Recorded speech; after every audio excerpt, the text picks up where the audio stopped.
गर्मियों की छुट्टियां शुरू होते ही पूरे घर में खुशी की लहर दौड़ गई थी।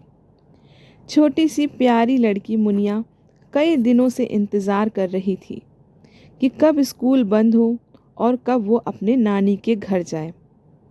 जैसे ही छुट्टियां लगी, मुनिया अपनी मम्मी के साथ ट्रेन में बैठकर गांव के लिए निकल पड़ी। रास्ते भर वो खिड़की से बाहर झांकती रही। खेत, पेड़, तालाब और आम के बगीचे देखकर उसका मन खुशी से भर गया। उसे सबसे ज़्यादा इंतज़ार था अपने भाई बहनों और मामा बुआ के बच्चों से मिलने का, क्योंकि हर साल गर्मियों में सब लोग नानी के घर इकट्ठा होते थे और पूरा घर बच्चों की आवाज़ों से गूंज उठता था। गांव पहुंचते ही नानी ने दरवाजे पर मुनिया को गले लगा लिया।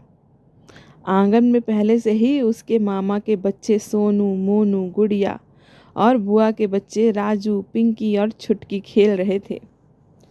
मुनिया को देखते ही सब खुशी से चिल्लाने लगे, मुनिया आ गई, मुनिया आ गई। फिर क्या था, पूरा घर हंसी और शोर से भर गया। नानी सब बच्चों को देखकर बहुत खुश थी। उन्होंने तुरंत रसोई में गर्मा गर्म पूड़ियाँ और आलू की सब्जी निकालकर सबको खिलाई। खाने के बाद सारे बच्चे आंगन में बैठकर अगले दिन की योजनाएं बनाने लगे। अगली सुबह सूरज निकलने से पहले ही जब बच्चे उठ गए, गांव की ठंडी हवा और पक्षियों की चहचहाहट बहुत प्यारी लग रही थी। नाना जी बच्चों को लेकर आम के बगीचे में गए। पेड़ों पर ढेर सारे पके आम लटक रहे थे। बच्चों की तो खुशी का ठिकाना नहीं था। राजू झट से पेड़ पर चढ़ गया और नीचे खड़े बच्चों की तरफ आम फेंकने लगा। कोई आम पकड़ रहा था, कोई गिरा हुआ आम उठाकर भाग रहा था।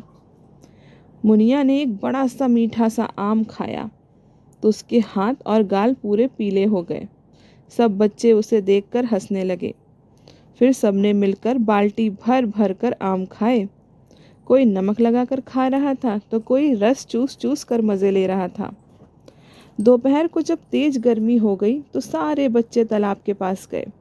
वहाँ पेड़ों की ठंडी ठंडी छाँव थी।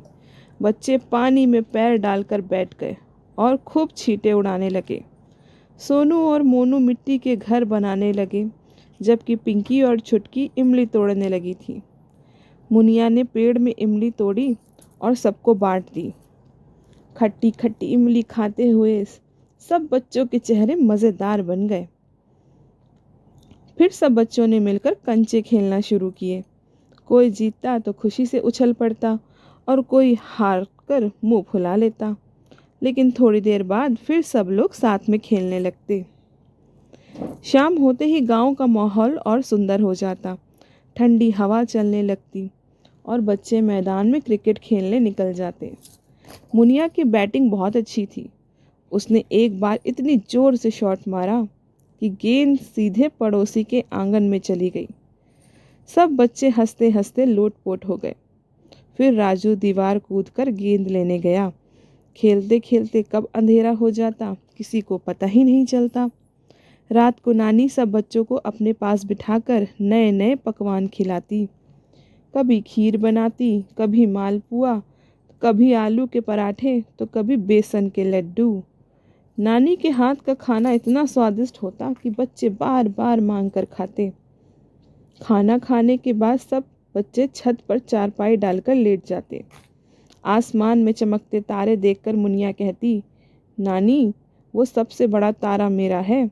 तब नानी हंसकर कहती, हाँ हाँ, और चांद मेरा है।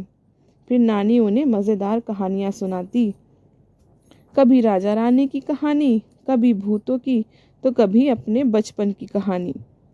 और कहानी सुनते सुनते बच्चे कब सो जाते पता ही नहीं चलता। एक दिन नानी ने सोचा कि बच्चों को मेले में घुमाने ले जाया जाए।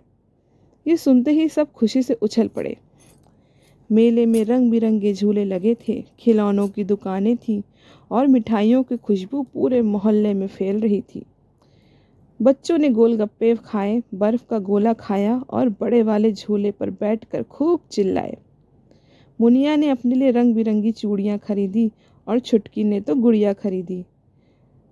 नाना जी ने सब बच्चों को कुल्फ़ी खिलाई और घर लौटते समय सबके हाथ सामान से भरे थे और चेहरे पर मुस्कान थी।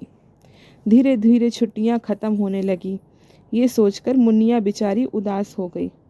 अब उसे वापस शहर जाना पड़ेगा। आखिरी रात थी, सब बच्चे देर तक जगते रहे। सब अपने मज़ेदार किस्से याद कर कर के हंस रहे थे। किसी को आम वाला दिन याद आ रहा था, किसी को तालाब वाला। नानी सब बच्चों को प्यार से देख रही थी।